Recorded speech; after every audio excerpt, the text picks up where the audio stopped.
जिसकी दया से सरस्वती भाव रही उपजाए, कार्तिक महात्म का कमल लिखे 8वां अध्याय। आपका अपने YouTube चैनल जय सनातनी में आप सबका एक बार फिर से स्वागत करती हूँ। भगवान विष्णु की कृपा सभी भक्तों पे बनी रहे। भगवान सबका कल्याण करें। अगर आपने इस चैनल को सब्सक्राइब नहीं किया है तो प्लीज सब्सक्राइब कर लें और कथा पसंद आए तो लाइक और कमेंट अवश्य करें। कमेंट करके अपना सुझाव अवश्य ही दें। तो अब हम जुड़ते हैं भगवान विष्णु से। अब हम चलते हैं भगवान विष्णु की शरण में। भगवान विष्णु के प्रिय माह कार्तिक मास महात्म कथा अध्याय 8 से अब जुड़ते हैं। आज हम श्रवण करेंगे अध्याय 8। इस अध्याय में कार्तिक व्रत के उद्यापन का वर्णन किया गया है। तो आइए अब हम कथा शुरू करते हैं। अब मैं कार्तिक व्रत के उद्यापन का वर्णन करता हूँ। नारद जी बोले, जो सब पापों का नाश करने वाला है, व्रत का पालन करने वाला मनुष्य कार्तिक शुक्ल चतुर्दशी को व्रत की पूर्ति और भगवान विष्णु की प्रीति के लिए उद्यापन करे।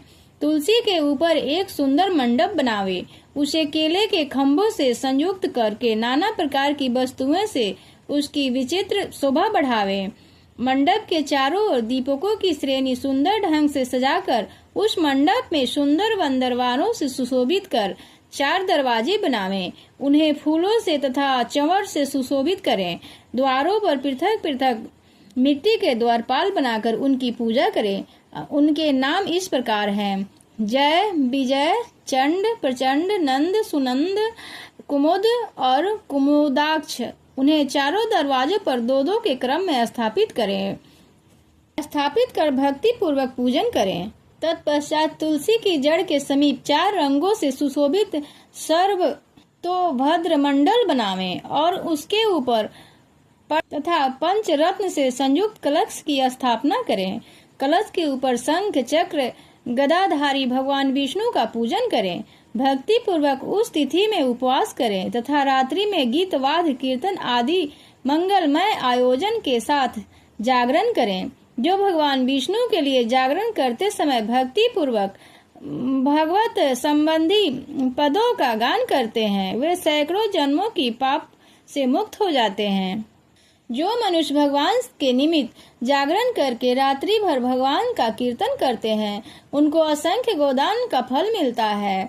जो मनुष्य भगवान की मूर्ति के सामने नृत्य गान करते हैं, उनके अनेकों जन्मों के एकत्रित पाप नष्ट हो जाते हैं। जो भगवान के सम्मुख बैठकर कीर्तन करते हैं और बंसी बजाते हैं, बंसी बजाकर भागवत भक्तों को प्रसन्न करते हैं तथा शक्ति और भक्ति से रात्रि भर जागरण करते हैं, उन्हें करोड़ों तीर्थ करने का फल प्राप्त होता है।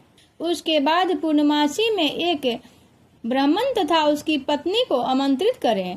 प्रातः काल स्नान और देव पूजन करके वेदी पर अग्नि की स्थापना करें और भगवान की प्रीति के लिए तिल और खीर की आहुति दें। होम की शेष विधि पूरी करके भक्ति पूर्वक ब्राह्मणों का पूजन करें और उन्हें यथाशक्ति दक्षिणा दें। फिर उनमें इस प्रकार क्षमा प्रार्थना करें, आप सब लोगों की अनुकंपा से मुझ पर भगवान सदैव प्रसन्न रहें। इस व्रत को करने से मेरे 7 जन्मों के किए हुए पाप नष्ट हो जाएं और मेरी संतान चिरंजीवी हो। इस पूजा के द्वारा मेरी सभी मनोकामनाएं पूर्ण हो। मेरी मृत्यु के पश्चात मुझे अति दुर्लभ विष्णु लोक की प्राप्ति हो। पूजा की समस्त वस्तुओं के साथ गाय भी गुरु को दान में दें। इसके पश्चात घर वालों और मित्रों के साथ स्वयं भोजन करें। भगवान द्वादशी तिथि को शयन से उठे, त्रयोदशी को देवताओं से मिले और चतुर्दशी को सबने उनका दर्शन एवं पूजन किया। इसलिए उस तिथि में भगवान की पूजा करनी चाहिए। गुरु की आज्ञा से भगवान विष्णु की स्वर्णमयी प्रतिमा का पूजन करें।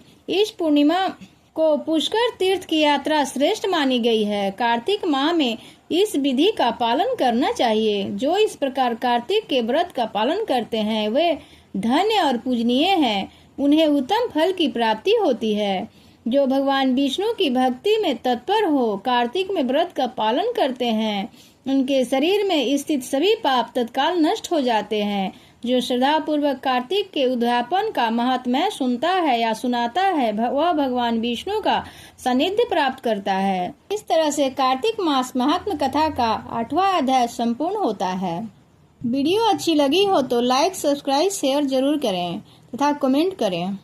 जय श्री हरि विष्णु। ओम नमो भगवते वासुदेवाय।